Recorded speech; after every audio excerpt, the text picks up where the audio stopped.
Now the shelving we'll be putting in, first of all, the original shelf, we'll put that back in place and have to add a little 1x2 cleat on the back of it for a little extra support, because some of the things that you store in a home office can be fairly heavy, like the big packs of paper. Also, we'll be dropping down just above where we'll put our file cabinet, put another shelf in, then divide the space up for the next shelf. This will provide over 18 feet of shelving.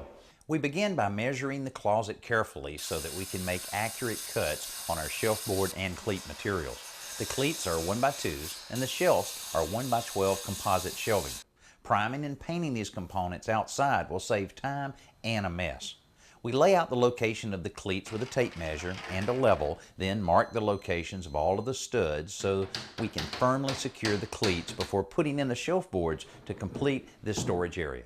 Well, this was a fairly easy project. Certainly made a difference in how this closet will be used. Fortunately, using our electronic stud finder enabled us to hit exactly on the studs, nail into it with our cleats so we know that all the shelves will be supported well. Now, if you had a situation where you really wanted to beef some shelves up some more, you could use an angle bracket that's available at the home center that can attach right at mid-span and support the shelf. Or if you have some of the wood left over, like this 1x2, you can put it right on the front like this, running all the way across, and that will also provide the support. But for what these homeowners need, they said this is perfect.